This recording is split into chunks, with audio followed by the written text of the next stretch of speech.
Hello, Java Challenger. I'm very happy that I have here today a Java champion, Roberto Cortez. Roberto is a principal software engineer at Red Hat.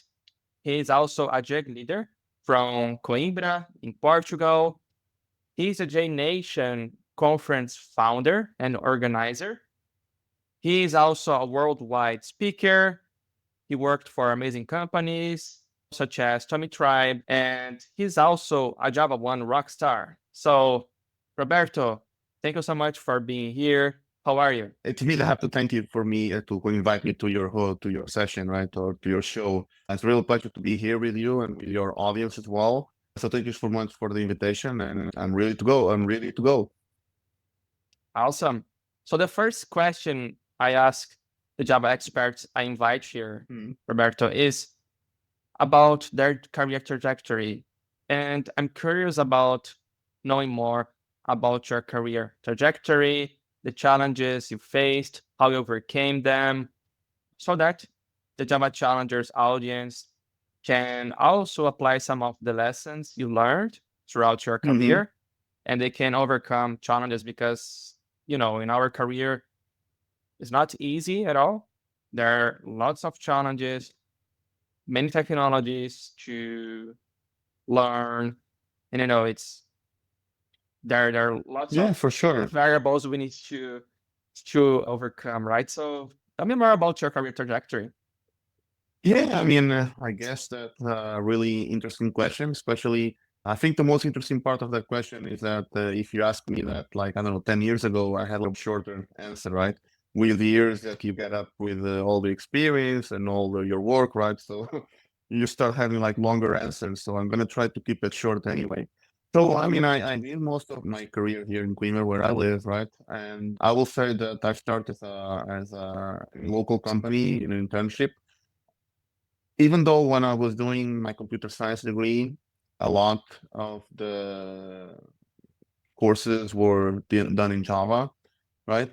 But I think I was lucky enough because when I joined these companies in internship, they were also working in a couple of projects that were using Java. But still, I think one of the interesting things about when you do that shift between university and, well, even if it was only an internship, but it was actual business work, right? The amount of Java and the amount of technology that you have to deal with is not the same, right? When I joined, I think it was around 2005 or six. So Maven was already a thing, but it was like Maven 1, not Maven 2. So Ant was really popular as a build tool. Maybe a lot of people don't remember Ant, but I do, right? As an example, right? So I never heard about Ant before, right? It's not something that you teach in colleges. They were using like other technologies like Hibernate and Java E at the time. They were running their application using JBoss free, which we're using Java E version 3 or 4. Can't remember exactly. We're still using like Java 1.4. So these are like pre-generics. And while, of course, I've learned how to program the Java syntax and the usual constructs on the university.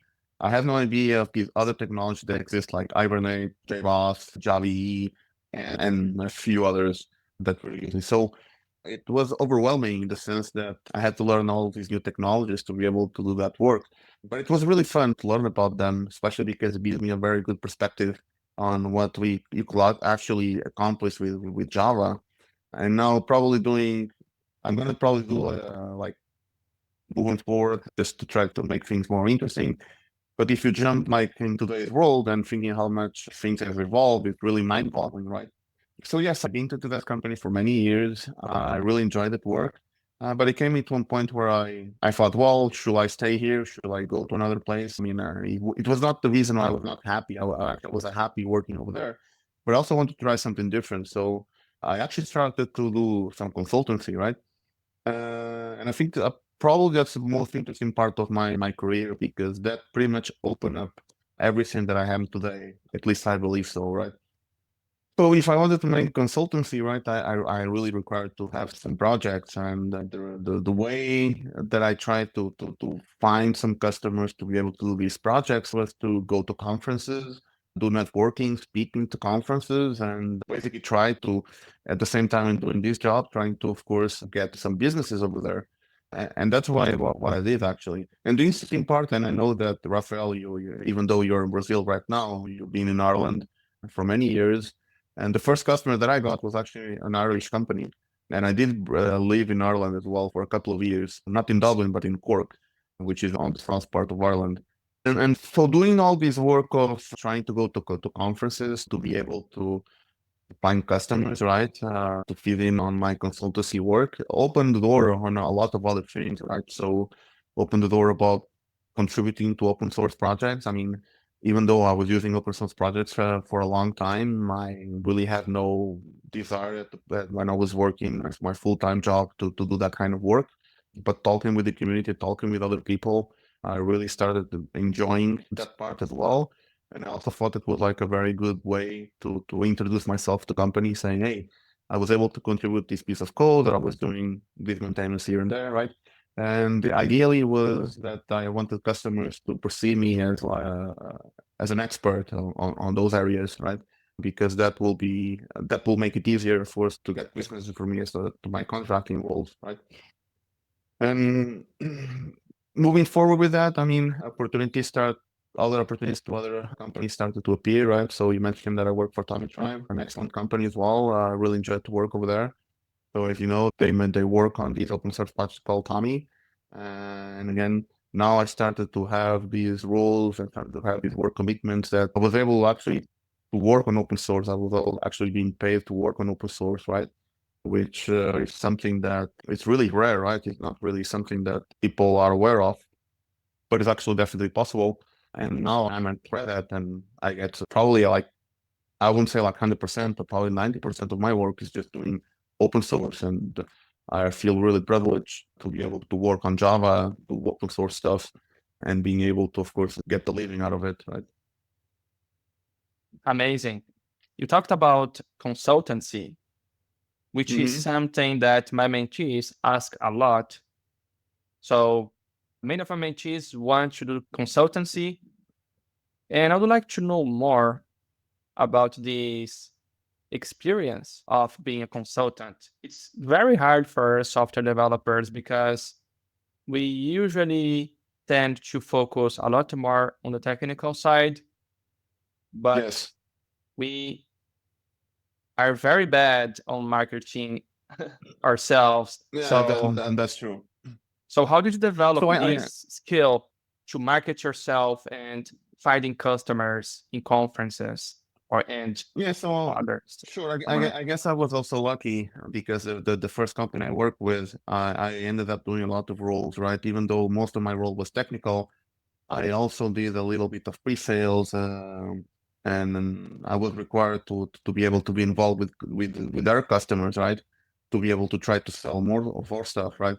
Even though it was something that I didn't appreciate it at that time, I realized that it gave me like a very different experience than other developers didn't have, right? I'm not saying that I'm perfect on that. Definitely not. But that really helped me out in that area, right? So as an example, let's just say you are a very good developer on, let's just say Maven, right? That was one thing that I was trying to do at the time. So I made like a few sessions about Maven, right? And submitted to a few conferences, they got accepted, right? And Maven, even though it's a whole technology, it's widely used, right? You cannot live without it, or at least without the build tool for real projects. So in most cases, I ended up having a well-attended session. I don't know, maybe like 100 people, 200 people, depending on the conference size. So yeah, we'll go over there, like do the presentation. And most of the times in the end, you're always going to have people like asking questions, right? So that was my cue to get in, right? In the sense that, okay, so please come meet me in the end and we'll discuss that issue with you. So in that particular situation, I was always going to try to sell the consultants in that point, right? Saying, oh, so you're having that issue. So how about we schedule a meeting and we'll meet with your team, and then I can go to your organization, then you can show me what you have and I can help you. So in most cases, it always started like this. So it was someone in the audience or that saw my presentation, then came to me in the end with a particular problem. And from that particular problem, I always trying to, well, help them, right? But at the same time, help me by getting businesses. In a few other occasions, it was like I have this friend that maybe you met him as well, Vincent Myers, which has a very interesting session about the community side. And when you go to a conference, he talks like one of the better parts of the conferences is the hallway track, right? So the hallway track is there is no session, but it's like people here in the hallway, right? And they're chatting with each other, right? So you end up meeting people, you end up like asking, oh, what you do? Oh, I do this and that. And then when you say, oh, I also do that. Do you need any help with that particular situation? And then you move into the conversation. You may lead that conversation to a point where you may end up saying, okay, I can help you with that problem. So let's meet up and let's see if we can do some business together. So it was always like this that I tried to approach, right? So I think that the best advice that I can give you is feel comfortable what you're working on, right? So as long as what you work, you know what you're doing, you're always gonna find someone that's gonna need help, right? Now instead of just, I mean, sometimes you just that person may only need like a small tip, but that small tip may transform in like some consultancy work that you need. Okay, we recognize that you're an expert in this area, and we really need like some specific help here. So please come here, and we'll pay you, and you can help us on that. So it's always like this, or more. At least for me, it was always like this. Yeah. So one question regarding that, did you have a course to implement this strategy, or you figure it out on your own how to do that? Because it's something we wouldn't learn at all in college. It's something we wouldn't learn anywhere, basically the software engineer. So how did you develop this skill, and how did you develop this strategy to make a sale as a consultant? Yeah, I haven't done any courses. I don't have a course on my own on that. Again, I think a lot of the learning that I had was learning on the job on my previous, on the company I was done the internship, and then I was working there for 7 years. Especially because that company, it's a software house, but in the sense that they don't develop a product. It's mostly like you come in with an idea and they implement it for you, right? So it actually has all stages of software development from sales, pre-sales, requirements, software development or the code development itself, testing, support, warranty. So it has pretty much an entire thing. So from one end to the spectrum to the final of the spectrum. And I was lucky enough that I was able to work on all of these areas for the time that I was around that company. So I ended up learning little pieces here and there, right? And a lot of my work over there also required me to talk with all of these roles, like salespeople, business developers, well, software developers as well, testers, support people, right? So you end up getting a lot of ideas. But I think the most important idea, and that's one of the things that was hard for me, and I think it's also one of the reasons why I started doing conferences, is that to be able to talk to people, right? So you're not able to do, it is impossible for you to do a business sale or try to get some sort of contract support or whatever without you talking to people, right? So we know that as software developers, we end up being a lot even in our world, right? So we like to code and we like to talk to people that code, and but sometimes it's hard for us to be extrovert, right? So for me, one thing that helped us was to actually do conferences and speak in public. So speaking in public also gives you confidence to go and talk to other people that may not be from your area or may not or may just be sitting around, right? So I guess that my point is you need to see what works for you. So now I think that everyone will have very different experiences, but I think that the common point is you need to be able to communicate. You need to be able to talk to people, and if you're able to talk to someone, then it's just like a matter of trying to make things work out. Yeah. So you learned the whole process. You learned like how to make a sale for software development. You learned how to make the delivery of the project. You learned how to market yourself. You learned basically all the skills that are necessary to be a consultant. That's amazing that you had this opportunity so early in your career. And Yeah, that's I think I not, was lucky. that's something rare to happen for developers, because it's funny, because developers, they think there isn't those areas in the company, right? Because we are so focused on the technical side and on code development, but we can't be naive that if a company doesn't have a sales process, like, how can you even get paid, right? So Yeah, obviously, exactly. in every company, there is the whole process. It's marketing, sales, implementation, which is what we do when we implement software, the delivery, customer support. There's a whole process there, and For sure. it's important. And I'll add one extra thing. So one of the motivations for me to also get a little more involved on those areas was because so I was working on the team, right? So I was assigned to a team, and then I ended up after some time getting this technical manager role, right? So just managing the team technically, but doing the code as well. But then the company, in multiple occasions, it came to me, well, if you're not able to get the projects, then we're gonna have to split the team apart. Either we're gonna have to fire people, or we're gonna have to assign them to different projects, right? And I really enjoyed the team that I was working on. I mean, in the point that this happened like 15 years ago, and even today, we meet up most of the members of that team, even if we're now working in completely different places, we talk with each other and we still meet with each other on a monthly or 2 monthly basis, right? So the motivation was I wanted to keep that team together as much as I could, right? So I started to get involved in all of these other areas to try to help the company to bring business, right? Because I didn't want the team to be split apart, right? So I guess that one other thing that you can get out of this is you need to have some sort of motivation, right, to be able to achieve that goal. And for me, my motivation was, okay, I want to have this team together because they're very good technically, and I want to work with these people. But to be able to do that, I have to bring more business to the company so they can still get paid, so they can still be around, right? So I hope that makes sense. Yeah, and not only that, because you took charge of the situation. Because you could be a developer who would just complain and do nothing, but instead you took charge and you took action. So that's amazing. Yeah, usually that's one thing that sometimes, and I guess we're going to talk about that in further questions. I end up getting into these situations. I end up getting a lot of work just because I want to do something, right? And yes, I mean, sometimes we do complain a lot, and I do complain a lot, but I'm going to tell you probably when you give me another question later, because I know some of the questions I don't want to spoil them. But I think you, after my answer later, you're going to link with what I'm saying right now. Mhm. Yeah, and how did you do a research in the market to charge for your services?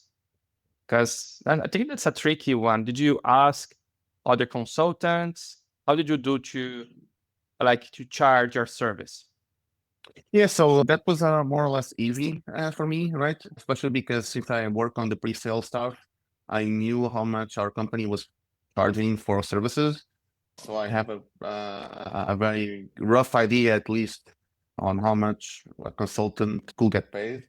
And yes, I talked to other people that I know that were on the market, and I was just asking, well, how much they think they should charge and whatever. But it also depends. So I think it depends on many situations. So it depends on what is the current market that you are, right? So as an example, if you're working to the US market is more willing to pay a higher fee than, let's just say, if you work in Portugal, which where I am, right? Because it it's all of course it's all economy, right? So all of that is linked, right? So usually salaries on the tech side on the US are higher than in Portugal, right? So usually companies are also willing to pay more over there, even if it's just for consultancy, right? So it took me some trial and errors, right? Sometimes it was like you send like a proposal and you say, well, this is the current rate that you want, and then people say yes or no. So if you say yes, you'll get happy, but sometimes you think, oh, should I charge more? But one of the things that I learned is most people are really open, right? So when you're doing this negotiation, right, you're saying when you're not negotiating like a price or a rate, right? People always come to you and say, oh, well, we think this is too high. And then you have to go and say, well, this is not too high. So you have to try to defend for yourself, right? In the sense that, well, this is not too high because I'm going to do this work for you. It's going to take like X amount of time, right?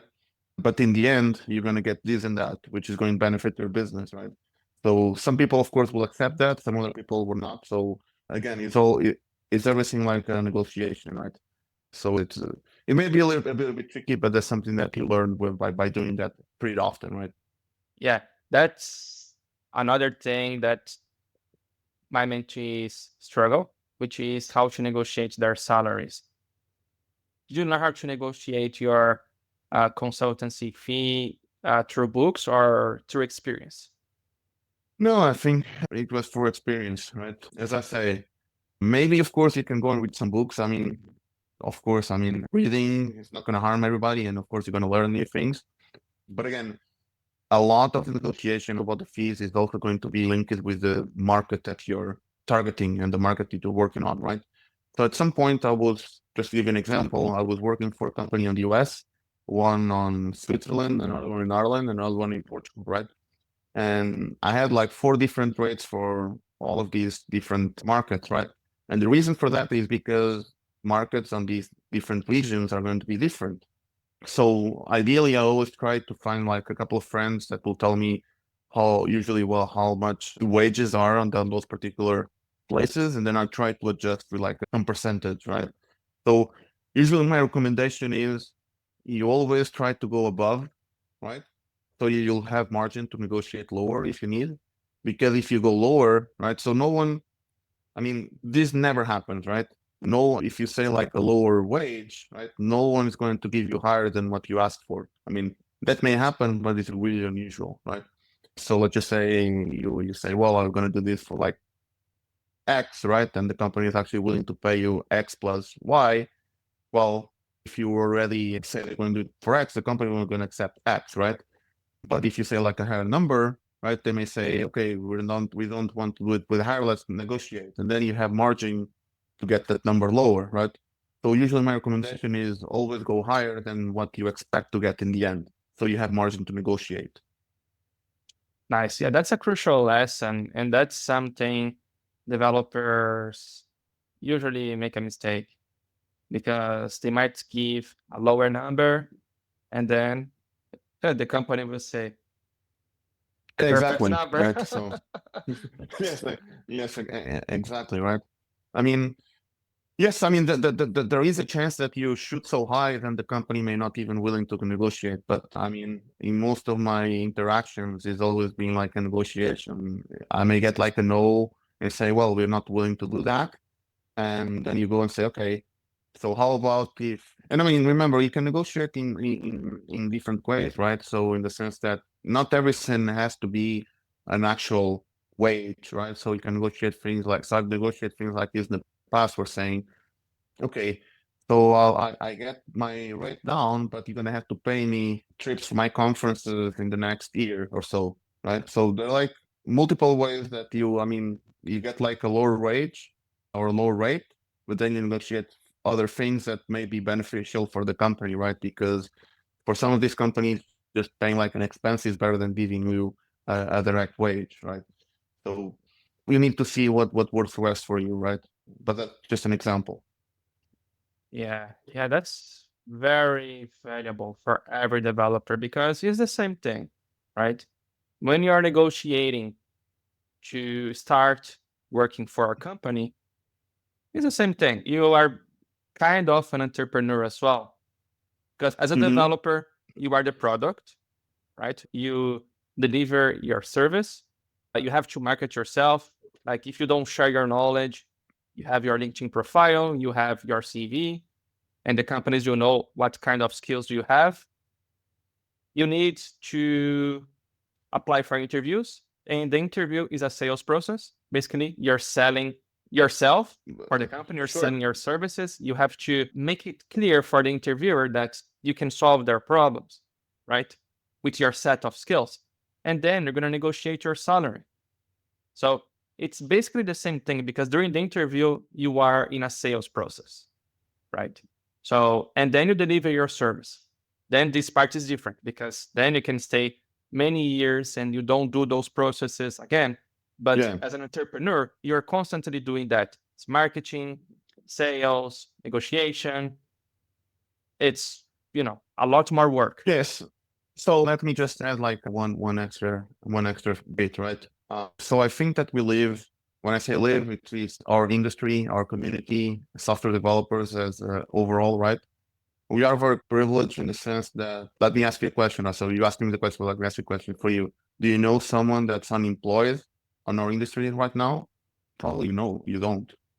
Right now, no, but after COVID, it was quite hard. There was I know, many developers unemployed. I Good know, but developers, senior what? developers. Sure, I know. But what I'm trying to say here is compare these to other industries outside software development. Industries like marketing, right? So marketing is as an example, but I don't know, waiters, restaurants. I mean, of course, COVID was like an outlier, right? So it was terrible, right? But for instance, right now, you're probably going to find for teachers, right? So for instance, in Portugal and many other places, they have teachers that are unemployed, or they have people in market that are unemployed, right? And the reason for that is because there are not enough jobs or roles for those kind of people, right? When I say that we live in a privileged world is, well, except for COVID, so let's just forget that part right now. I mean, not saying that we should forget, but what I'm trying to say here is that we live in an industry that, fortunately, at least until this time, there are many roles that you can occupy, right? So what I'm trying to say with this is, I mean, you may not be able to find the perfect role for you first, right? But the market is wide enough that you're able to go and try again, right? While other people in other industries, they don't have that luxury. So that's what I'm trying to say. And usually when people ask me about it, I always say, well, what is the worst thing that can happen in our industry, right? So of course you're gonna have like things like COVID that can happen, then a lot of people are gonna lose roles. But again, we were quickly to recover from that. While other industries, right, they lose a lot of roles and jobs, and they didn't even recover from what they were before COVID, right?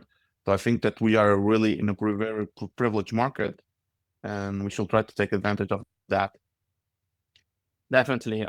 So our area of software development is one of the, we have so many opportunities, and it's, like you said, it's hard to be unemployed because the demand is ultra high.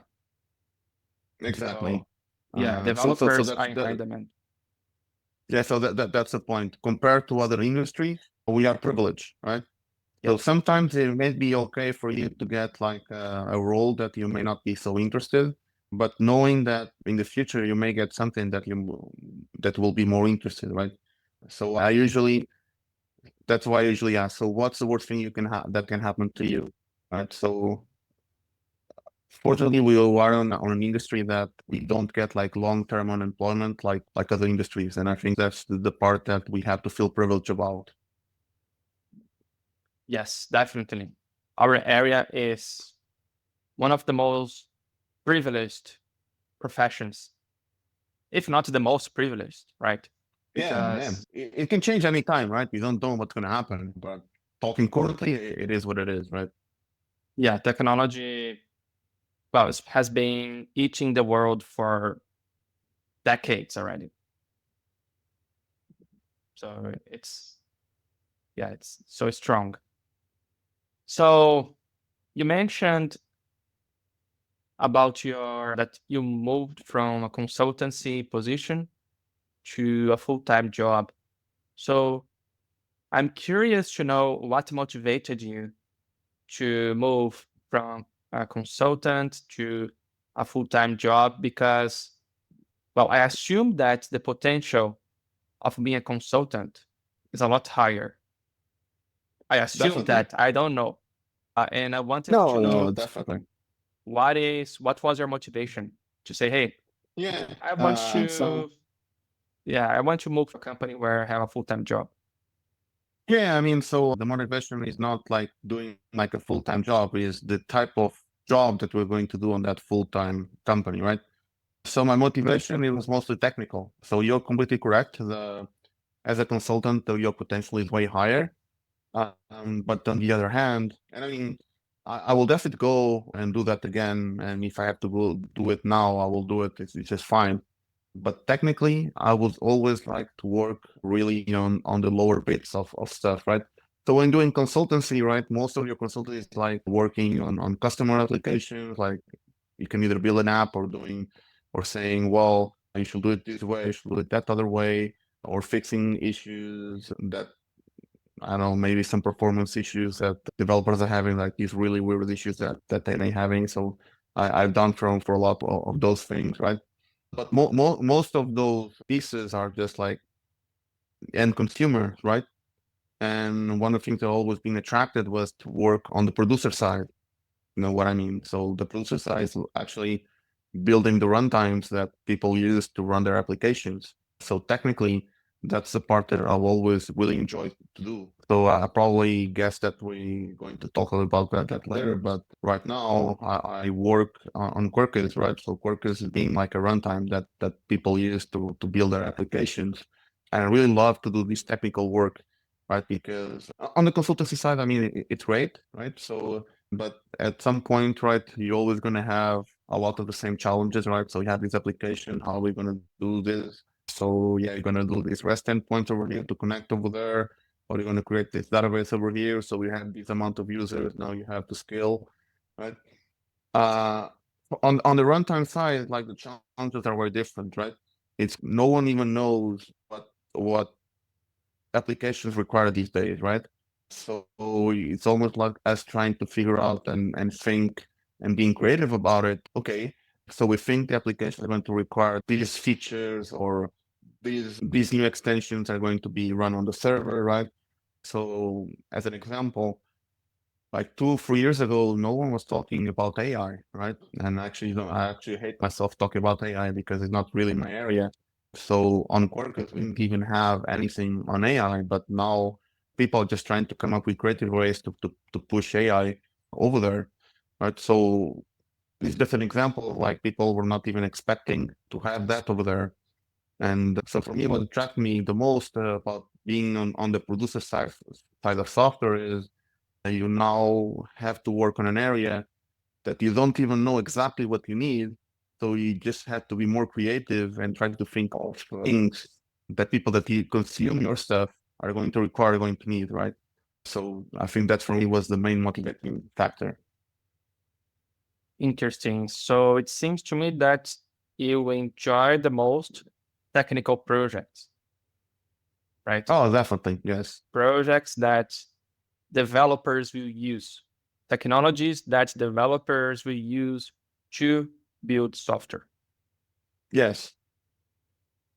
And like you said, as a consultant, I think it's very difficult to get such a project. Like you wouldn't be a consultant for IBM or Red Hat. So I think it's harder, right? Like to get, like it's impossible to get such a huge project like Quarkus unless you have a huge Yeah. team. So it's yeah, it doesn't make sense. Yeah, as a consultant, right? So you're usually not going to do these kind of roles, right? It's mostly like, again, you have like this problem statement, and usually it's more or less well identified, right? Let's say we want to build this e-commerce application, right? And how should we do it? On what application or what runtime should we pick? Should we run it on the cloud? Should we run it on hardware, right? A few examples, or oh, you have this application that's built in this old technology, so we have to migrate it. So how are we going to deal with that? Or we have having these really performance problems. So how are we going to fix that, right? But that's always going to be on that particular customer context and in those particular side of technology that they have, right? So it's mostly always going to be on the consumer side. Now, in my case, right, so it's on producer side, and because we're producing stuff that we don't know if people need, it's really like a very creative job, just trying to think about, okay, so I'm working on this particular side, this particular runtime, or this particular not application, particular library that people are going to use.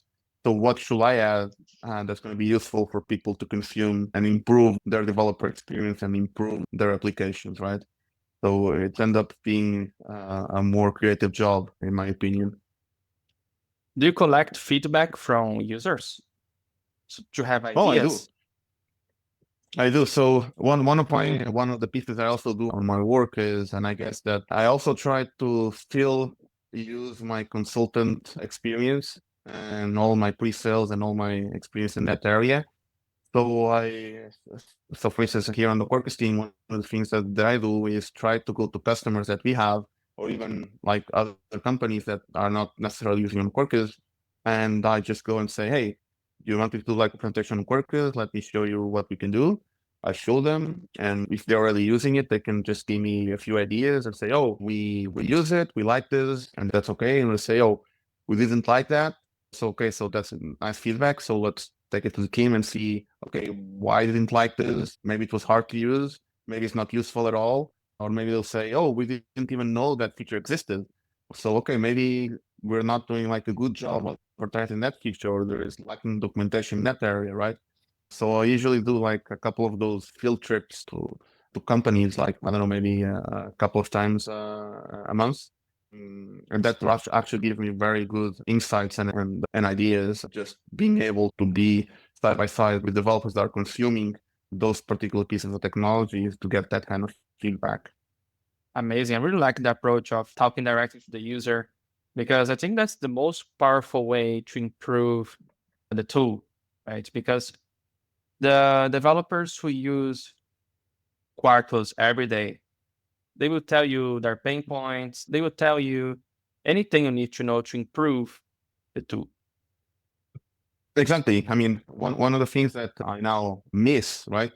So I mean, it's really hard to like balance all of this stuff. But I miss it because right now, before the consulting job and the other roles, I was building applications. I was on the consuming side, right? So I knew the pain points, right? But after you get out of it, right, you still know the pain points for a while, and then it starts getting blurred in the sense that, well, you don't use that anymore, so you start forgetting about those, and maybe you fix those pain points, and then new ones came in, but you're not necessarily aware of these new pain points because you're not on the consuming side anymore. And really, just doing like these really traditional hello world applications are not really going to cut it, right? Because I mean, those are fine, but these do not necessarily, and definitely not going to represent what a real application looks like, and it's going to represent the actual pain points that people have while by using your technology. Exactly. Yeah, it's really important that you go to a company who use Quarkus professionally in a real project that is in production. Otherwise, you won't get the real pain points. Like a Hello World app won't help. Yes. Awesome. So, what role exactly did you take as a consultant? Because, as you told me, it seemed that you were not only implementing the project, but you were an architect for them. So, what kind of service were you selling to them exactly? Yeah, I mean, pretty much everything that I could sell, I try to sell, right? So it is funny, right? But I think that yeah, I'm going to tell you this story from my father because I think that was an inspiration for me, right? So my father, he started work, I mean, a long time ago, right? So he like the 50s, right? So we started working like when I was like 14, 15, right? So at that time, right, it was really usual for people to start work with a really young age, right? And he didn't know how to do anything, right? So he came to like this construction site, and then he volunteered to do some work. And then his story was mostly like, well, the manager over there, he just asked, well, what do you know how to do? What to do? And say, well, I know how to do everything. Eh? And then he calls him, okay, so let's go over there and let's build like a brick wall. And my father never built a brick wall before, right? So when he built it, it was just like, well, it was not really perfect, right? It was just like tilted to one side, right? And well, the manager came in and said, well, I mean, you told me that you know how to build this brick wall, right? But it is not really that great. But what else do you know how to do? Do you know how to paint? And I say, oh yes, I know how to paint. That's my specialty, right? But my father didn't know how to paint, right? And then he went over there and do some painting. But the funny part of that story was, right, is that my father used that as a way to be able to get that experience, right? So of course, in the end, the managers were not really that happy with the amount of work. And again, I'm not saying for you to go and pretend that you know everything, right? But it's mostly an inspiration for me that was, okay, right now, if I don't know about something, I go and investigate, right? And I know and learn, right? So I can help my customer, right? So if someone comes over me and say, hey, Roberto, can you help me with this? Or can you have some business here and maybe you can help us with this? And I'll say, okay, that's not my, I don't know of anything about it right now, but let me investigate and see if I can help you, right? So my point was mostly to try to find every little bit of opportunity that I could get. Just pretty much don't say no from the start, right? So it just kind of, well, unless someone will come and say, hey, do you want to do something .NET, right? So it's not, I don't have anything against .NET, but really it's not my area, right? But they say, well, how about you do some consultancy in this Play framework application that we have in performance issues? And I say, well, I never used Play before, but yeah, let me just give me like a couple of days, let me investigate a little bit, and then I'll tell you if I can help you. So it was mostly like that, right? So in some of these roles, I was just doing like technical work. Some of these roles, I was just like trying to give some ideas, architectural work as well. But again, the one that the story that I told about my father, so the inspiration that I got from that was always try to help who needs it, right? If they say, okay, you need help to do this particular task, just don't say no already because you may be closing the door to an opportunity for you, right? In the end, it may or may not work out, but the idea is that give it a shot first, see if you can help, and then you can come to your customer and say, or to your potential customer and say, okay, I have a look into that. I think I have a very good grasp on that. So let's try to make this work. So it's mostly like this. Yeah, I think that's an amazing lesson, which is basically to accept the challenge, even if you don't feel fully prepared. And then you can, investigate, you can get prepared all the way, right? You can accept the challenge and not to lose the opportunity because you can investigate, you can learn, you can solve this problem, right? So I think that's a very important lesson. And so basically, you would wear many hats. Yeah, as a consultant. I think as a consultant, I think so. One thing that I always try to say to people is be flexible, right? So when I was doing consulting, I was doing like back end stuff, front end stuff, even if I didn't really like front end that much. But again, if you show yourself to be flexible, right? I think that you unlock two things. Is one is you're not shutting the door to like a potential consultancy opportunity, and second, most likely that company that hire you or that ask you for something is gonna reach to you again when they need something new because you were able to show them that you're flexible and you can do a lot of things, right? Yeah, definitely. So, okay. And how was your experience in Tommy Tribe? Again, it was a really great experience. I really enjoyed that. So it was the first time I was actually being paid to do some open source code, which is great, right? I mean, it's open source. So it's open, right? So people can use it without paying anything for it, right? So it's really mind-boggling thinking that you're able to be paid to get to do some open source stuff, right? Of course, Summit Tribe has their own product as well. So not everything was open source, even though there was like a high component on that. So it was the first, I was not doing that 100% of the time, but still had some percentage that I could do open source so as my regular work. Right? So it's not, well, just not like, okay, so now, because it's most of the open source stuff that happens on like a consultant role or even like a full-time job that's not dealing with open source stuff is, okay, you do your regular work and then you go home and then you now do the open source stuff, right? But that can be very time consuming and very tiresome for you, right? Like mostly like doing two jobs, but then now you're basically combining both things together, which is really great. So it was a really nice experience. I really enjoyed that. It was great to just being able to do open source as part of the regular job. Yeah, like I said, contributing to open source while you are in a kind of normal job, it's two jobs, right? It's Yeah. a lot more work. But once you work for a company dealing with open source, then you save a lot of time, right? Because now you're doing both. Now you don't need to, well, if you want to contribute with other open source projects, you can do that, but it's not very necessary, right? Yeah, I think that sometimes I think the tricky part when you're doing on these companies, so when you're dealing with companies that don't necessarily do open source, or maybe they're just consuming open source, is that your current role may not necessarily be using the open source technology that you want to contribute to, right? So not only now you have like two roles, but you also have like this context switching between your work and your open source stuff, right? So usually it may be easier if you, even if you're on your daily work, you're using some of the open source stuff that you contribute to, but that's not necessarily the case all the time, which makes things trickier. So getting a job in Tommy Tribe was something planned.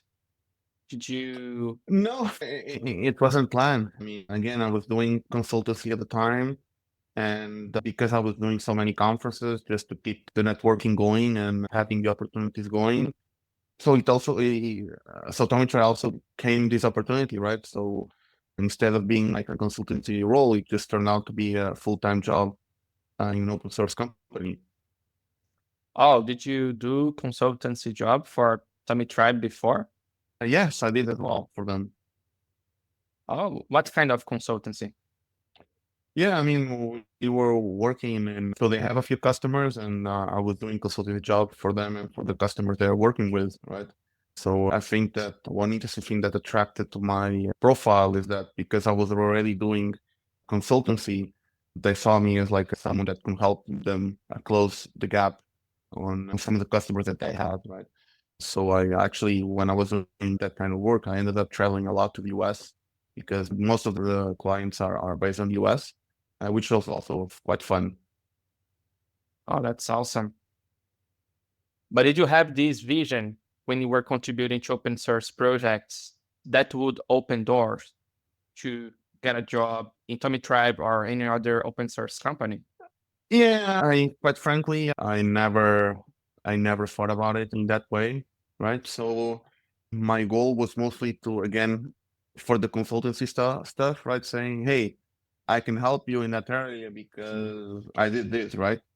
So as an example, I did a lot of the contributions to JBatch, so Java Batch and testing, and so there is like a lot of projects. Right? I mean, it's a really niche project, right? But many companies really use it, especially in banking industries, which I was really involved to, right? So they use Batch to process like these huge files that they have with like transactions, a lot of stuff. So that was an area that I really got attracted to. And actually, that's I think is a really another piece of advice that I can give you is focusing on niche areas, right? So a lot of the focus that I have was on niche areas.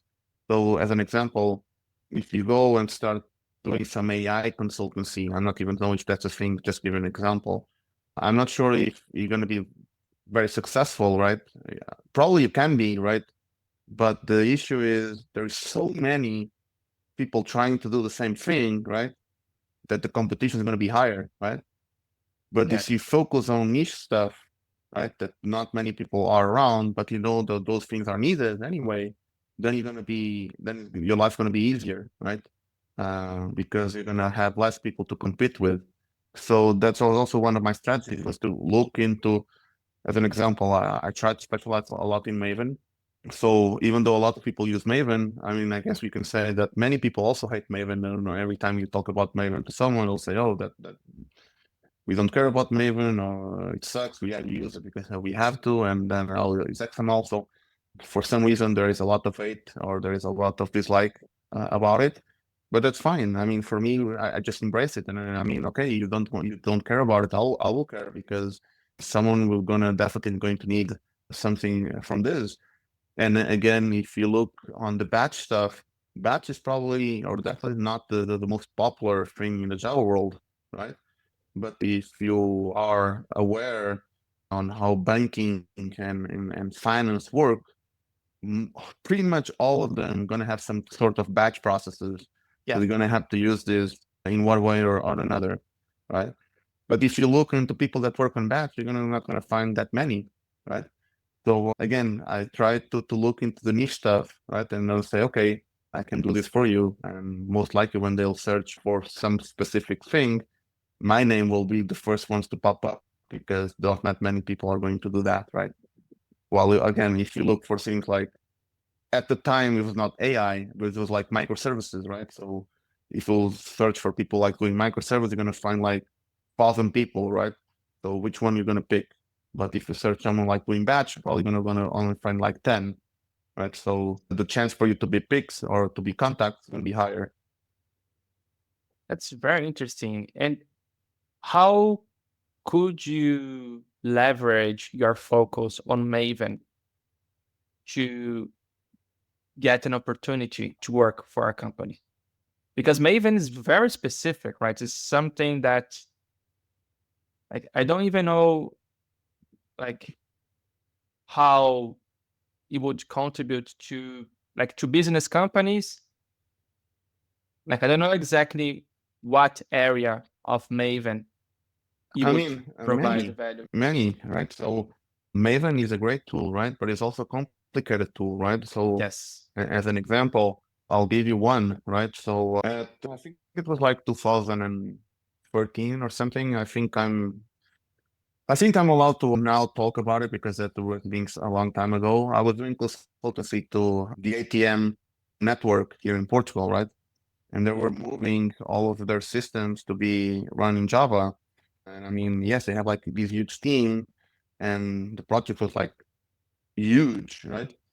And their build process took like an hour or so, right? And I was doing their consultancy, and I was went over there, and well, I mean, you're doing a lot of things you're not required, and we can optimize your this and that just by looking at the build tool, right? And I think in the end, I after I left, we were having the build process take like 4 or 5 minutes. That's amazing. So as a few examples, and that can be, and sometimes those are just really simple things, but most of the developers are not even aware, right? As an example, right? Because it's a banking, right? And most of the banking stuff, it's really well sensitive industry, right? So they didn't have like links to the proper network, right? So when they had to do the build, the network link was really low or really slow to go to Maven Central. So for instance, just coming down over there, okay, so let's go and create like a local, not local repo, but let's create like a repo inside our team here, and we'll cache the artifacts here. So that's gonna make the deal faster because we don't have to eat the internet for that.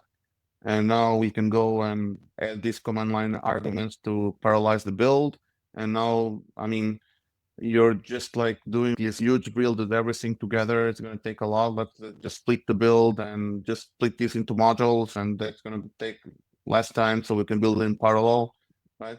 So you go and do this thing. So most of the times, I mean, when I'm talking about this, it's not only about using the tool, but it's also architectural decisions, right?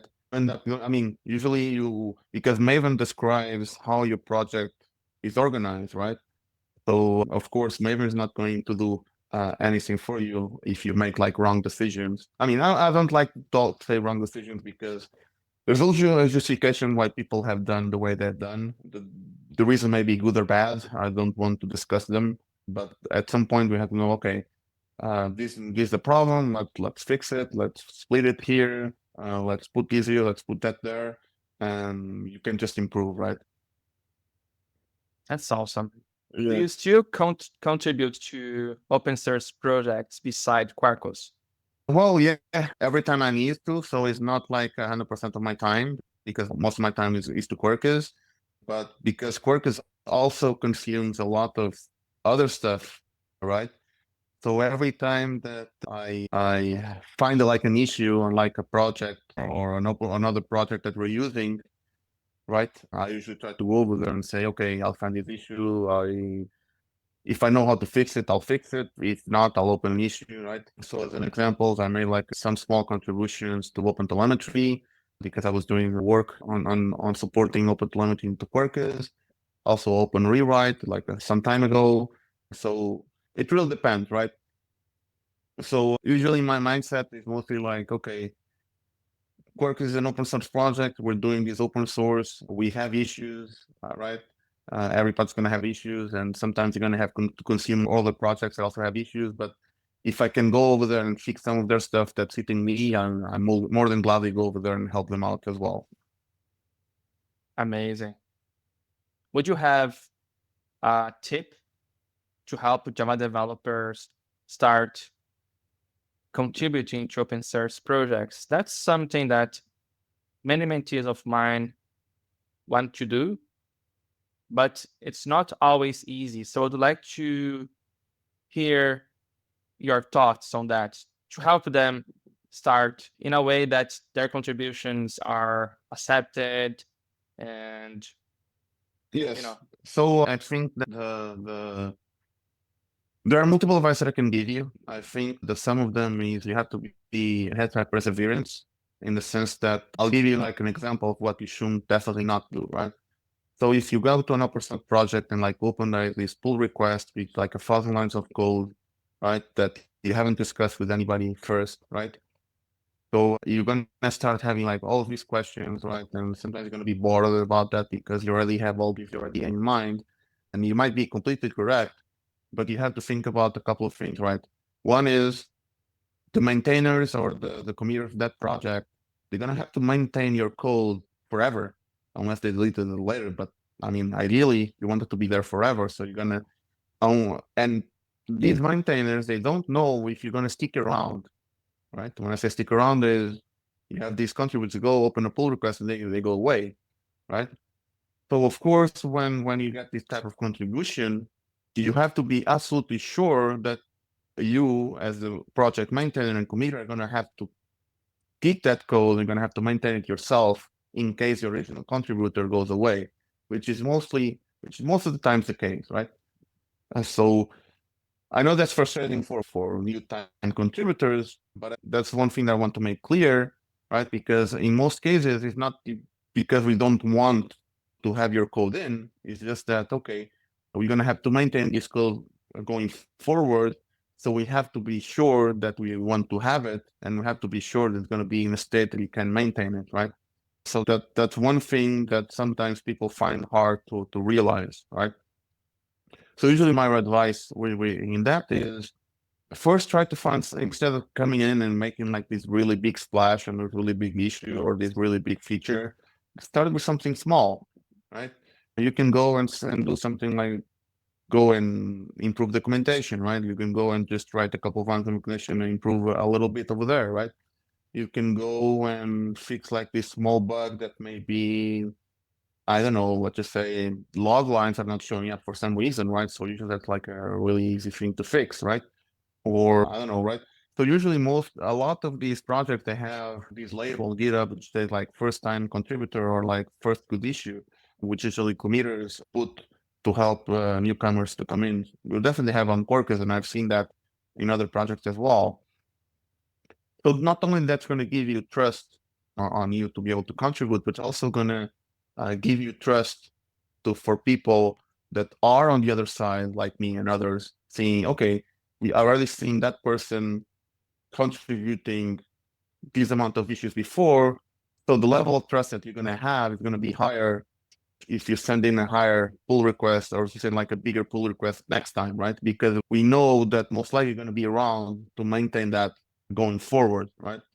So remember, if you have an issue of like your PR is not getting accepted or not getting be, or feel that it's being really hard, it's not because we don't want to. It's mostly because we have to maintain that code and we want to be sure that your code is going to be maintainable, right?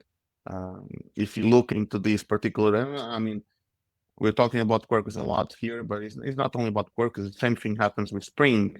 If you go over there and try to compute something big, you're going to have the exact same issues, right? Because most of these runtimes, once they have a feature in, is going to be there for a long time. So you need to be sure to maintain it because maybe you're not going to find any bug now, but you're going to find them in the future. You're going to have to go in that code and change it and maintain it, right? So it's a hard choice. So yeah, so in resume, I will say try to do something small first. Try to look for these like first few issues. In most cases, what I try to do when people open up issues is either if there are bugs, if there are like new features, I look into that. I usually already have a more or less good grasp on what the thing may be, and I'll say, hey, why don't you do that fix yourself, and I'll help you review it.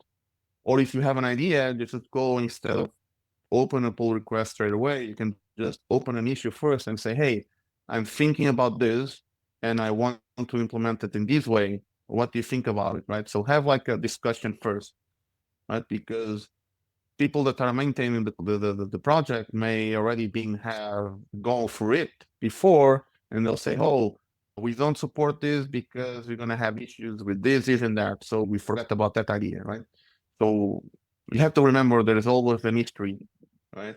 And maybe the feature that you want is not there for a reason, or maybe it's not there because no one thought about it before, right? But ideally, what you want is always have like a discussion first, and then do an implementation once you have, well, an agreement on what the direction should look like, right? Yeah, amazing. Yeah, that makes sense. If a developer starts doing a pull request with a huge feature, like how can you accept such a thing? Because you don't know the developer, you don't know if the developer will stick around. You're gonna have to maintain the code.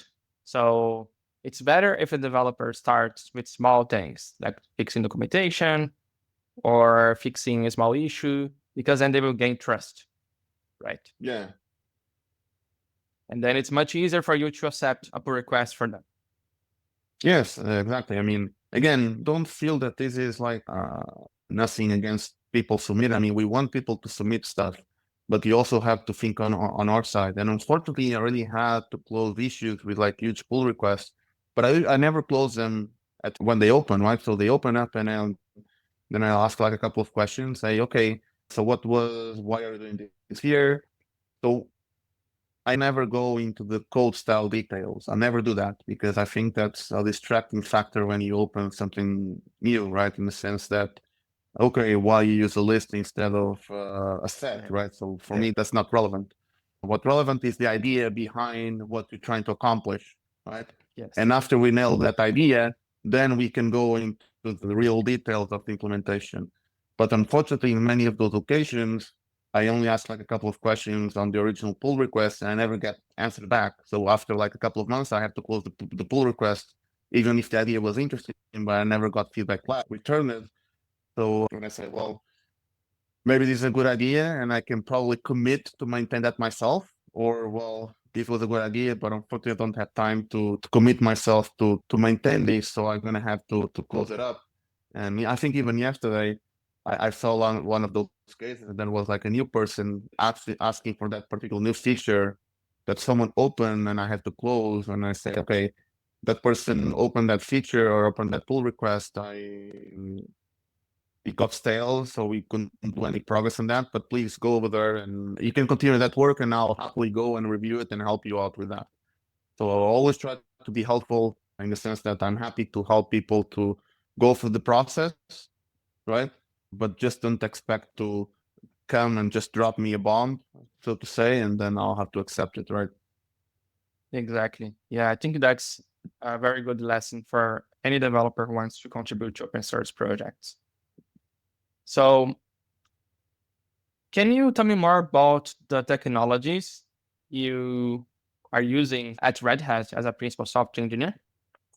Yeah, I mean, we use a lot of stuff, definitely. So, of course, in Quarkus, we use Java, I mean, to develop Quarkus. I think Quarkus was a little bit revolutionary in the sense that it was one of the first few projects that was able to leverage GraalVM native image, right? Yes. So we were able to build a native image for a native executable of your application, which is a really interesting use case, right? And that really draw a lot of interest in the project. But we do a lot of other stuff, right? So we On Reddit, we also build our own distribution of the JDK, which gives us a lot of insights on how the JDK works, and there's like a separate team just for that. We also build our own distribution of the GraalVM, which is called Mandrill. Again, also open source, and you can look on all of that. And then we have a couple of other things, but mostly those are the areas that I'm involved. Very good. And how was the process of creating the JNation conference? Okay, so I think now we come to the point, maybe you remember I was saying, okay, I'm going to give you, I'm not going to answer this now, but I'm going to give the answer later. And we were discussing about, okay, sometimes we complain and we don't do anything about it. And the process was mostly like this. I was I remember this precisely because I was at Java 1. I was discussing this with, you probably know him, Adam Bean. And we were discussing, saying, hey, I mean, he was asking me, hey, is there a conference in Portugal? I said, well, no, I mean, no, there's no conferences. And then he just say, well, why don't you do it? Right? And just stop complaining. And then, okay, let's do that then. It was mostly like this, right? Nice. So so again, I was just like me complaining about not having something. Okay, so okay, he's right. I'm complaining. I should do something about it. And but it didn't went. I mean, it took like a lot of years to actually accomplish or to reach that point because we were talking. I think we had that conversation in like 2012 or something, and we actually only did the conference 2018 because until between those years, the goal was to mostly build the community, right? So we created the JUG first, the Java user group, right? And we started to do just like these like regular sessions after work, right? We just invite like a speaker, right? So you know how it is. And the idea with the JUG was, okay, let's just build the community first, right? So we can get not only people interested in the technology, but also have some sort of backtrack, right? As an example, I mean, and I guess that my pre-sales experience did help a little bit on that, right? So if you go to someone try to sell something, right? You need to be confident. You need to have something that really show what you can give, right? Now, for a conference, it's tricky, right? Because conferences do require like sponsorship, you require selling tickets, right? And it is one-off thing, right? I actually say that conference is like running production code without testing, right? Because because how do you test how things are going to work in a conference? You don't know, right? So especially when you're running like the first time, you don't know how many tickets are going to sell, right? So if you don't know how many tickets you're going to sell, how many people are going to attend, so how you're going to book the venue for how many people, so I mean, now you start to get in these pretty much all the other event organization thing, which is not like just conferences. I mean, it's just I think about this like event organization because I mean, if you think like getting married or have like a wedding, it's pretty much the same thing, right? And you need like catering, you need like a venue, and you need to invite people, even though on a wedding is you usually have like a very good idea on what you're going to invite. And you don't have to sell tickets. But again, how do you know how many people you're going to get? How big the venue should be? How many meals are you going to have to order, right? So we didn't know how to answer these questions, right? And even if you go to a sponsor and say, "Oh, we want to have this idea," and then like this prospective sponsor can tell you, okay, but how do you know you're going to be able to deliver? How do you know how many people you're going to have? They're going to ask you the certain questions. You're going to have to be prepared to answer them, right? So the goal was to actually build the community first, right? And then it was much easier to answer those questions, right? Because we reached a point where we have around 500 members on the group.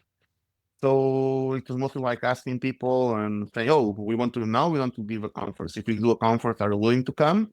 Right? So now you can go and say to a sponsor, "Oh, we have this Java user group. We already make this amount of meetups. We have meetups. We usually take like 50 people, and now we're trying to organize a conference of a day. So we expect to have like I don't know, like 200 people, and gonna have these like so now you have like something to show to sponsors, even if it's not a conference, but you already have at least the members of the group that you know that they're going to attend. You have sessions that you organize.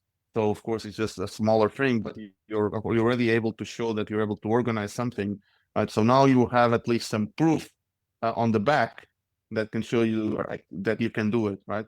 So we spent like from 2012 to 18 just building the community, right? And well, in 2018, we thought, okay, I think we're ready to actually try to do the conference, and we did. So in the first edition, and actually it ended up really better than we expected. So on the first time, we were only expecting like 200 people, and then those 200 tickets just sold out in like a couple of weeks. So we Nice. ended up going to talk to the venue and saying, "Oh, so we sold out that X number of tickets, and now people are asking for more. So are we able to accommodate like an extra room?" And of course, it was great because the venue had space, right? So okay, we booked like an extra room, and then we put some more tickets to sale. And even from the speaker side, I mean, a lot of speakers were just talking to me saying, "Oh, we're doing this in Portugal. I want to go over there."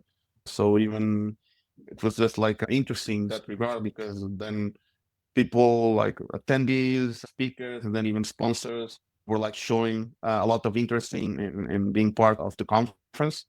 And of course, I mean, even for the first edition, it was small, but then it just quickly growed up at the point that we are solding out sponsors by January. Tickets, I mean, even today I was looking into tickets for this year. We only have like 200 tickets left to sell for sales. We don't have any sponsor slots. I mean, we also limit the sponsor slots because of our location. I mean, our location is big. We can hold around 1.3K attendees, but not more than that. And even the sponsor hall room, it's big, but unless you're like a football stadium, which is not, right? It's limited on how many sponsors you have over there. So we also limit those, and we sold out of slots by January. So it's quite crazy how it evolved until today.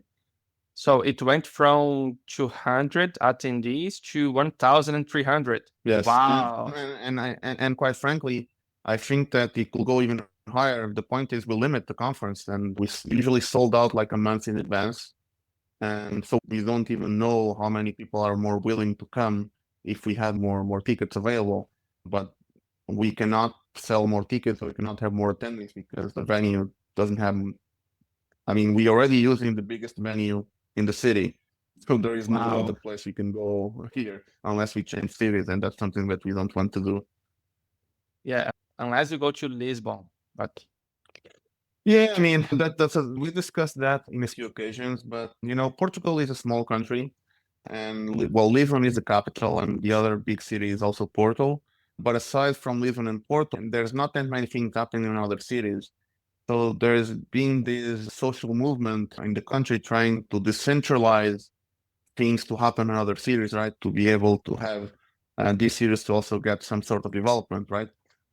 So the conference goal is also being tried to decentralize the country to have things happening in other places, like uh, Coimbra, right? So yes, we could probably go to Lisbon and make like a bigger thing, but again, then we're not being contributing to try to have things happening outside Lisbon. I mean, Lisbon's already a really crowded place. There's a lot of companies there, which probably is going to be a little bit easier for us if we do stuff over there. But on the other hand, I think having the conference here in the city has been really beneficial for us.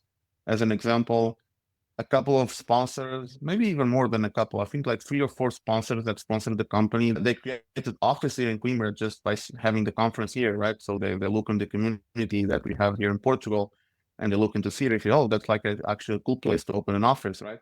So I think that, well, a company open office in Lisbon it's really standard these days, but opening in other places in Portugal, I think that's a great thing because other places in Portugal also require, well, love and care, right? Not just the capital. So the conference is also a way to have things outside the main cities and have people to go from other places, right? amazing. When I went there to JNation, I really enjoyed Coimbra. It's such a lovely city. Yeah, it's beautiful. I like it's a calm city, like not a lot of people, beautiful Yeah. architecture, nice weather, nice people. Really liked it. Yeah, thank you. Thank you so much for the feedback. Yeah, I mean that's been the goal all the time. It's just to give something back to the city, right? Many of the people that are on the staff are also local from here. We also have people that are on Lisbon and Porto on the staff, but they are happy to have the conference in Coimbra. So it's not being like an issue for us. Yeah. One thing that I really miss from Portugal is the what's Pastel the de name? nata. Pastel de nata. Yeah, Yes, pastel de yeah, nata is so good. I yeah. tweet So so many of them every day. yeah. So pastel de nata for the viewers is just like a sweet delicacy. It's very traditional here in Portugal, and you may have found it in like other places outside Portugal. You can actually find it in very weird places. So in some of the conferences that I go, and then when I go to like cities around, sometimes I found them in like these like really weird shops. I think the last one that I found that was I went to, let me see, which conference was that? I think it was in Romania or Krakow, something like this. And then I found like this shop with only selling pastel de nata, like over there, which is like really funny to find it in like so far away from home, right? Yeah, but it's so good. I remember I went to some shops and I had lots of pastel de natas Here you can find them every place. In every place you can find them. with a cappuccino. Oh, it's delicious. Yeah. My God, it's so good. So that's great. So you build it up like your community on your jug in Coimbra, and from there, it was a lot easier to negotiate with sponsors and to create the JNation conference, and it's Yeah. really successful. That's amazing. Like 200 from 200 attendees to 1,300. That's exponential growth. That's amazing. So, and how do you improve as a software developer? Yeah, so I think the way that you improve the software developer is always have to the willingness to learn, right? If you probably think about, well, people that are actually getting into our industry right now probably don't feel that way yet. But I guess for us that we're a little bit older, right? So if you look into what we were learning, what we were using like 20 years ago, is not the same thing that we have to use today, right? So I think that's one of the fundamental parts of our industry, right? So if you look at like, I don't know, building a building, like a real building, right? So of course the techniques change over time, but fundamentally it doesn't change at the speed that software development changes, right? So probably what you learned like 30 or 40 or 50 years ago was building an actual building. You can probably build a building even if it's not using the new techniques, but it's going to be like stable, right? So you probably, if you go to the city, you're going to find like buildings that are like standing and they were built like 100 years ago, right? And they still have people living over there, and they're still being used, right? Now, give me an example of, well, probably it's not like a good one because the software doesn't have like, well, at least software as we know it doesn't have like 100 years old, but probably software that we built like 30 years ago is not used anymore. It's being migrated, right? So the speed as things evolve is way, way faster than other industries, right? Yeah. So in our case, we really are, the way that we improve is we only have this willingness to learn all the new stuff, right? So again, you don't have to learn all the new stuff, but you have to learn enough for you to still be relevant, right? Because if you stay with what you knew like 20 years ago, that's probably not going to help you with your current role, right? So we have to have that investment of learning and relearning, right? And new things, because those are real relevant for today's roles and today's jobs. And those are going to help you to be a better developer. Of course, there are fundamentals that you learn that are always going to stick forever. And that's Yeah. true for every industry. And those, of course, you learn and you're not going to forget them and they're still going to be relevant today. But also, there's this high component of things that rapidly evolve and you have to learn, right? So even if you look to the Java syntax, I mean, well, Java is really stable in that sense, but a lot of things have been introduced since 20 years ago, right? And you can definitely write a Java application using the same constructs that existed from 20 years ago, but you're going to be way better and you're going to build a way better application if you learn the new constructs and the new syntax going to help you, right, to build a better application as an example, right? So you really need to learn these new things. Yeah. So you mentioned about having the willingness of studying. So what would you recommend developers to have this motivation to study and to keep up to date? Because, most it's hard. Many developers have busy I know. lives and I think that really depends on what works with developers these days, right? So I was having that discussion with some team members a while ago, or like a few days ago, about how to cater to new developers, right? So we know that, I mean, I'm already from a different generation there from developers today, and we know that a lot of developers today, or at least a lot of the youngest today, are looking a lot into TikToks and Twitch and other streaming applications like this, release small videos, right? But for me, that doesn't work. I really hate watching videos, right? Because I can read pretty fast, right? So when you're watching a video, you have to wait for the person to speak, right? Or to get that information, right? So, and when I'm reading an article, I can actually skim for the article really quick and only read the things that I'm interested with, right? But again, that's a personal thing. But what I'm trying to say here is that I can't really give you like, I can say what works for me, but I can don't really give you like a proper advice saying, oh, you should do this or should do that. You should find things that work for you. So if watching videos work for you, watch videos. If reading articles work for you, read articles. If reading blogs work for you, read blogs. If reading a book works for you, well, read a book. Right. So you have to find the pieces that work best for you to get into that mood, right? So my recommendation is always to find what works best for you and stick with those, right? So it may be like watching videos, it may be just reading a book, it may be just reading an article. So in my case, what I do is just like I have like a bunch of websites that I just track, and also track a lot of things on Twitter, now X, and see, okay, I'm interested in that. I'm gonna go open that up and just do like a quick skim. Okay, and this interests me. I can read it in more detail, and if that really interests me, then I can just go and try that code, or if there is like some code thing around it. But again, it is something that you have to find for yourself. yeah. You have to find what works for you. Yeah, and the other detail is to also talk with a friend who knows maybe more than you. Sure, So definitely. Sometimes, I mean, that's a very good thing as well. If you have friends, you go, oh, can you just give me like a quick update on things that you think I should worry about or I should look for? Even going to conferences, right? So I know yeah, a lot of people that come to JNation, they just come to conferences. I mean, just to get updated on things, right? And even you may not be doing any updates for a year, but you go to conferences and you heard about this subject, right?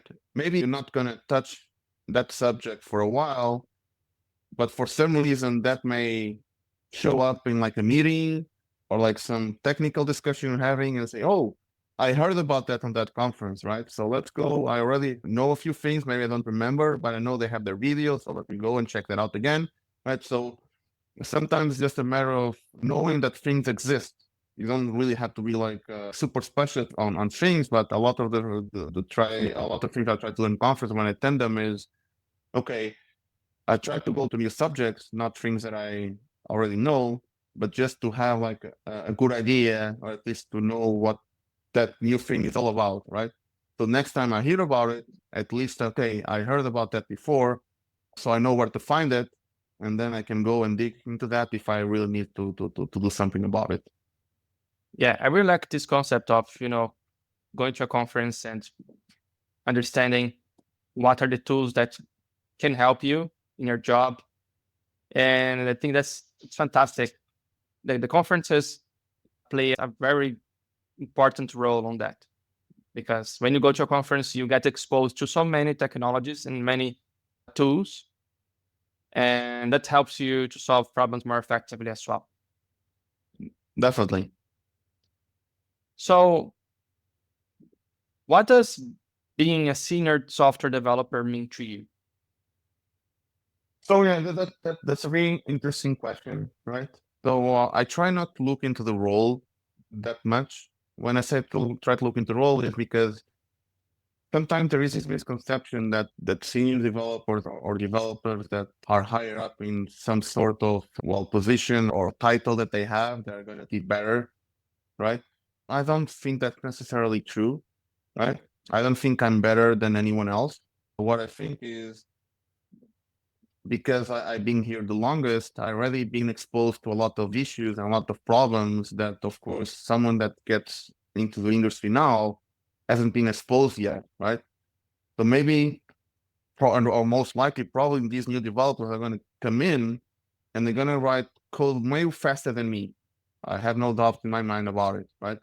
But for me, what the senior developer is all about is someone that is already been exposed to so many different problems, right?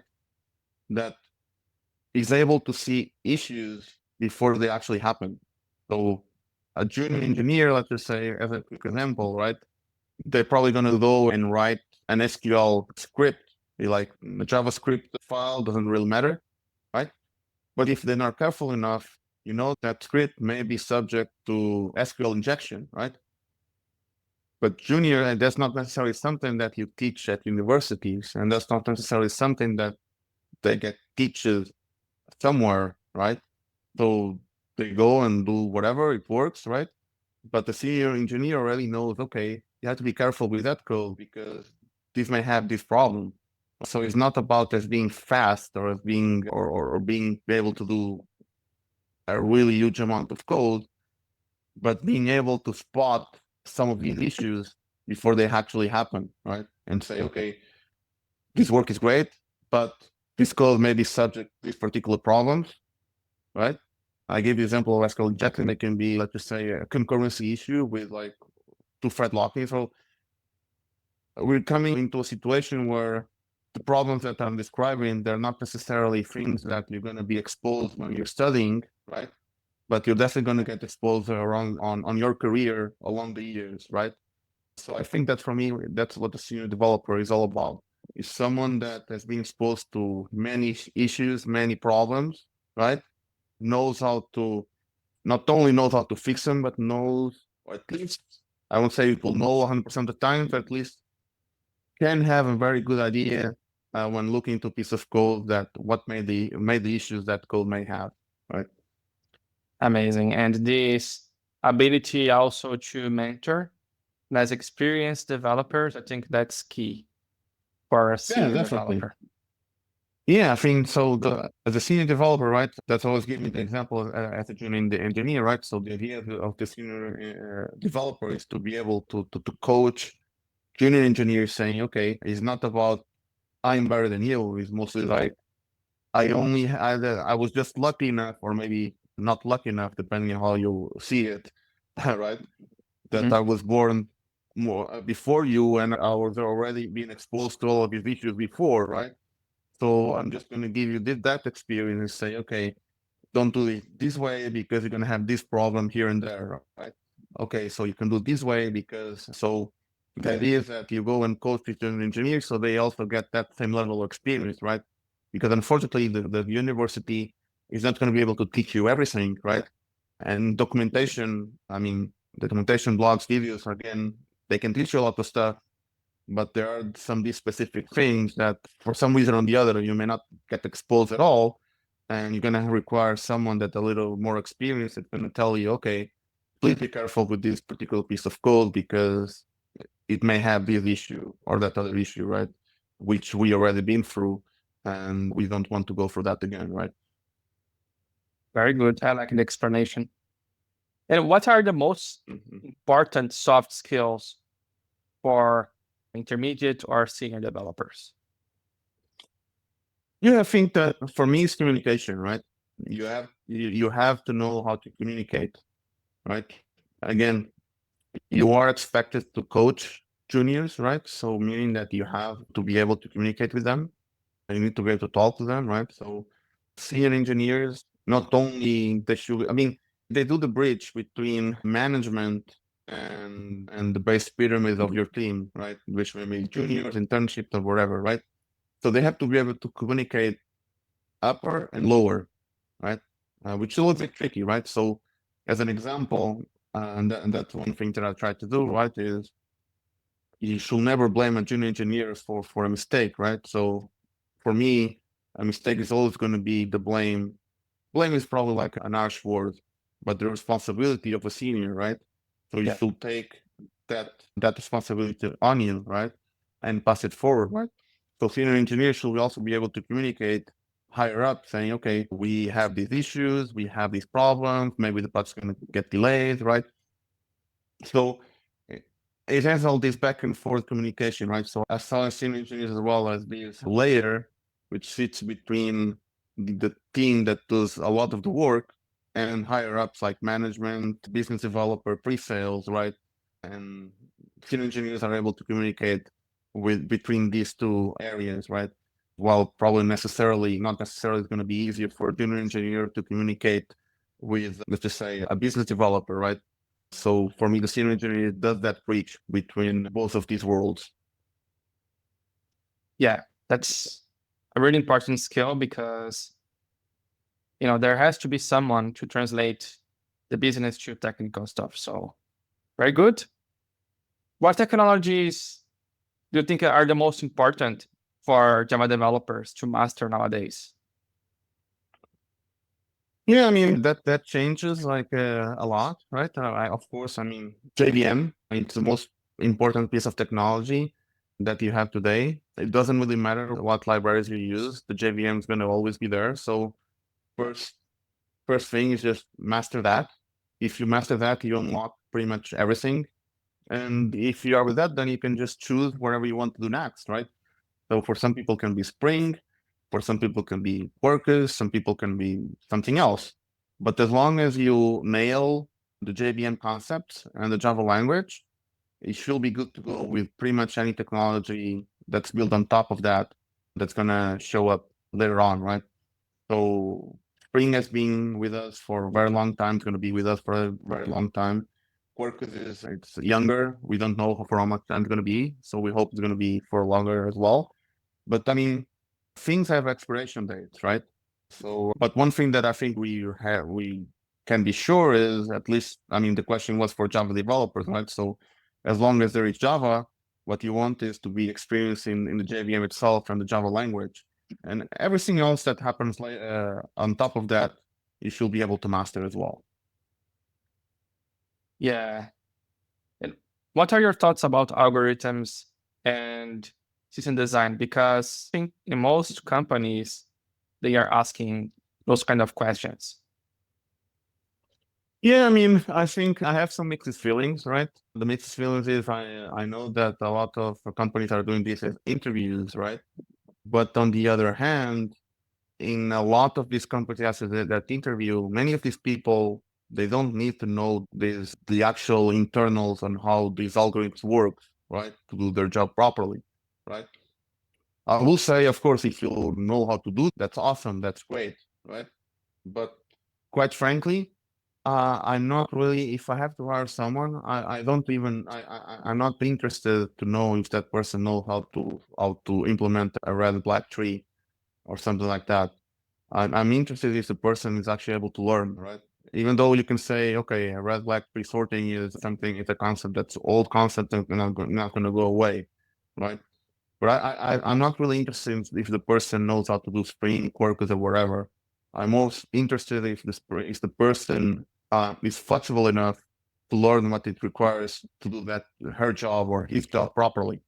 Because if the person is willing to learn, I can teach the person everything that she or he needs to learn, right? But if the person already knows stuff, but then he's not willing to learn what he needs, then I don't have I mean, if I don't have any more red and black trees to implement, what I'm going to do with that person, right? That's true. So Yeah. for me, again, actually, if I have to do like a technical interview, I mean, like a couple of quick technical questions just to have like more or less a feeling on what's the technical level of the person. But I mean, I tell you, I don't know how to implement the red black tree today, but I can tell you as well that I'll go and read the proper documentation and the proper concepts around it, and I'll have an implementation by tomorrow, right? I'm not required to know about that now. right? So Exactly. I'm not going to require other people to know about that if they don't need to know it, right? Yeah, I totally agree with you. And even more with AI, right? AI, you just write, give me the red black tree, and you get it in 1 second. So I don't think it's valuable as well. I think it makes a lot more sense if the developer is able to learn. Yes, I mean, for me, that's the most interesting part. As long as developer is a willingness to learn, is able to communicate, then for me it's fine. Everything else, because learning, so teaching people how to code, teaching APIs, teaching algorithms, that's the easy part, right? Now, teaching people how to communicate or teaching people how to learn or willingness to learn, that you cannot teach, right? Yeah, that's something even hard to measure. How do you know if the person is a good learner or if the person has the willingness of learning? Yeah, I mean, I think most of the time it's most like a feeling, right? So you may ask like something like, okay, if you have to build this new technology, this new application using whatever X technology, what will you do, right? And then just seeing how the person or developer thinks will give you like a good grasp of what's the thinking process of that particular person, right? And for that, you'll figure out if the person is learning, yes or no, right? Or if it's a willingness to learn, right? So you may get answers like this. Oh, okay, I'll go to the website and read documentation and do a lot of demos. Some people may go say, oh, I'll go and copy something that's already out there and try to do some modifications, right? So I wouldn't say that's like a bad thing, but probably I'll get more interested in the person that goes to the website of that particular technology and reads documentation and tries to start from scratch, right? So I'm not trying to evaluate one or the other, but hearing these two answers, you already have like this feeling of the person that's willing to go and search for stuff, right? Even though the other is also searching, but it's more like, okay, I'm just gonna pick this thing over here. Maybe I'm not understanding everything what's happened correctly. Just gonna try to do a couple of changes here and there and see if that works, right? So as an example, right? Probably I'm trying to simplify things a little bit, but that's how I see things, at least. Very good. So yeah, reading documentation is really an important skill as a software developer. And that's even a very important aspect in your interviews, right? If the developer tell you, hey, I'm going to learn this technology, reading documentation of this technology, and I will start from scratch, you think that says something about the developer. Very good. So, and how do you like living in Coimbra? So it's the city you were born, Ah, right? no, actually, no. I'm very close to you. I'm actually from Really? Venezuela. Yeah. From Venezuela. Yeah. Well, I was born in Maracaibo, which is northern Venezuela. So Brazil is on the south. But yeah, I mean, I was born there, but I moved to Portugal when I was young. So I built all my career, all my studies here. And I mean, we already discussed a little bit on Coimbra. I mean, I like living here. It's a small city. I don't really like, I mean, I like visiting big cities. I like being there for a few days or even a few weeks. But I live in Lisbon before, which I mean, I won't say it can compare to other big cities like, I don't know, like even São Paulo or where I know that you are right now. But yeah, it's like too many people, there's too much traffic, right? And Yeah. here in Coimbra, it's great. I mean, I can get to pretty much any place in the city in like 10 minutes, right? So I go to the bakery store and get the breakfast, and I take my kid to school, come home and do some work. There's like a grocery shop here. I can go do some shopping for dinner and stuff. So it's a really quiet life. The city has everything that you need. So I do believe that you don't really need to be living in a really big city to be able to live properly, right? So you may have a more quieter life in a smaller city, and that's why I enjoy it. Amazing. And can you show the amazing action figures you have Yeah, are so awesome. I can see most of them are from Dragon Ball. There is Naruto. yeah, And so there's the first that first one over there. That's Dragon Ball stuff mostly. The ones in the middle shelf. That's Naruto. So those are still in boxes. I have to unbox them. I didn't have much time yet. Well, I'd already had them for a few years, but it does take some time to organize this. So it's mostly like always a work in progress. And the ones in the bottom, those are from World of Warcraft. So I don't know. I started collecting figures maybe like 20 years ago, and now it's just this is my office, so they just become part of my office, right? So I think the only downside is that figures just take a lot of space. So I probably should have just went with like a stamp collection or something, which is like it doesn't use so much space. But I mean, it is fun because it does spark some joy when you get in and then you walk into the figures, right? So as you can imagine, I'm a big anime consumer. So well, I like Dragon Ball, I like Naruto, I like Bleach, I like One Piece, and a couple of others, right? And then I start to collect all those figures. I have way more stuff. It's not all of those here, so still have to figure out some more room to put those here. I also have figures around Transformers, so a lot of the things that I watched when I was a kid, I now collect them, right? So it's just like an addiction that I have. Probably nice. not a good one, but still.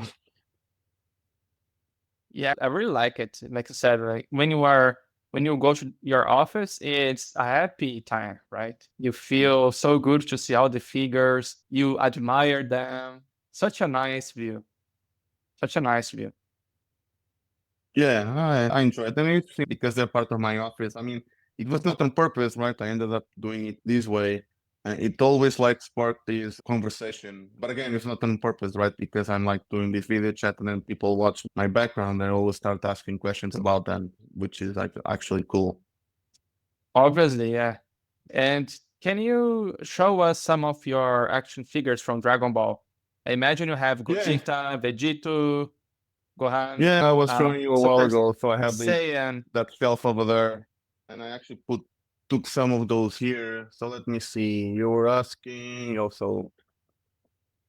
Yeah, so those are actually in boxes, right? So that's Vegito from Dragon Ball. Vegito, So awesome. there is like this interesting figures line from Bandai, not trying to advertise, but they have, as you know, if you know Dragon Ball, they have like this huge rooster list of this character list, and then all of them have like different attires and things. So they ended up like putting them here together. So this is Goku as a Super Saiyan form, right? One of the main characters.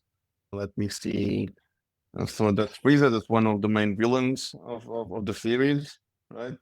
Yeah. And well, this is Frieza as well, but now as a cyborg, who at some point in the series he's returned as a cyborg, right? So, and well, Goku has like many transformations, so now he's here as like Super Saiyan 4, as they call it in the series. Yeah, Um, this is an amazing transformation from Goku. yeah. And here is like here's the anti-hero of the series. He's called Vegeta. So he used to be a rival of Goku. He's now like an ally, but still like a rival, right? So that's Vegeta. So he's also a very popular character. And yeah, so let's see. There is like these other villains. Is this Perfect so self. yeah, that's called Perfect Self. He also has like very multiple stages. So this is Boo. So actually, you see Boo is over there on that big statue. So there's like multiple Oh, transformations nice. of Boo. And I think he's like my favorite character these days from Dragon Ball, which is Beerus. It's called God of Destruction. And he's like a new character, I mean, compared to the old ones. So I really enjoyed this character in the series. It's a very fun character to watch. So if you're really into this, just go and drop me a line, and I'm happy to discuss Dragon Ball or any other anime with you. Amazing, amazing. And Roberto, what books or Hmm. courses do you recommend for Java developers? I mean, there's so many, right? I think you should go for. I think the one that I really recommend is I don't remember the exact title. I think it's just called Effective Java by Joshua Block. Effective So Java, yeah. Joshua is yeah. So Joshua is it's the one of the main people that work on Java and JVM. So I think it's a fundamental book for you to learn the fundamentals of Java, right? So I think that that's a book that you should always have, should always read, because it's always updated and it's always like a relevant book no matter what. And then after that, I mean, just find things that you enjoy. Again, our community, our industry is so big, right? I can give you all the recommendations that you want, of course, but I think that things work the best if you find things that you like and you enjoy, right? Again, I found something I enjoy, which is collecting figures, right? For other people, maybe collecting books, other people maybe collecting comics, right? So I think that the really secret sauce of all of our career is just finding things that you enjoy, not only personally, but also technically, and focus on those, right? But as a book recommendation, I'll give that at least. And others will just find something that you enjoy to look for. Awesome. What career lessons would you like to share with the Java Challengers audience? But yeah, I think that the career lesson is mostly like for you to be flexible. I think that I learned that lesson when I was trying to do the consultancy stuff. Like I was being mostly like being like a really focused backend developer, right? And I mean, it's nothing wrong with that. That's totally okay. But I think that if you're flexible, not only it's going to open the more doors for you, maybe you're going to find things that you enjoy working more, right? I mean, you may say, yeah, well, I like to work a lot in backend, right? And most likely that's going to change. But if you try to do something different, you don't know if you're going to like it or not, right? So for me, I think the best advice that I can give you is just be flexible and be willing to try anything new. Very good. Yeah, this is a good lesson because many developers sometimes they will say, "Oh, I don't want to work with that because it's not Java or it's front end." No, I hate front end, but sometimes they never tried to do it. So yeah, I think that's a good lesson. Like be flexible, try to learn that thing, see if you like it, and probably you're gonna have a lot more opportunities. Yeah, Very definitely. good. Roberto, thank you so much for this amazing interview, for this Sure, amazing Rafael. Thank chat. you. Yeah. Thank you so much for having me. It was really fun to be here with you and discuss these topics. I mean, it was actually a bit of a roller coaster for me in the sense of like remembering all this stuff again, right? So I think it was a cool thing for me to remember some of my stuff from the past as well. Yeah, it's a lot, obviously. Like you have a brilliant career trajectory, and I'm pretty much sure that the Java Challengers audience would learn a lot with your experience. And thank you so much again for accepting the invitation, Roberto. And Yeah, my it pleasure. was amazing chatting with you. Yeah, and I mean for your audience, I mean if you want to ask me something in particular, feel free to reach out. I mean you can find me on GitHub, Twitter, email, whatever, and I'm happy to reply back. So if there is something that you find curious about, feel free to drop me a line and I'll be happy to answer to reply to you back. Yeah, and I'll give important call to action because if you don't know JNation, you should definitely go to JNation because I've been there. It's Thank you. amazing. You're gonna see top speakers. You're gonna see many important technical subjects there. So take the chance. Go to Portugal. It's an amazing country. You can have the pastel de Belém, pastel de nata, and it's amazing food, very good people, amazing weather. It's gonna be sunny. So take the chance. Go to JNation. Go to Coimbra. Make a visit to JNation. If you're a Java developer Yeah. who is passionate, go there and visit because it's amazing. I've been there already, and it was a great experience. Thank you so much for the feedback. I mean, we're very happy for people to come over here to get that awesome experience, and that's our goal, right? We love for people that come here, they want to return and bring their friends, right? So that's our goal all the time. Awesome. Thank you so much, Roberto. Yeah, thank you. Cheers. Thank you. Cheers.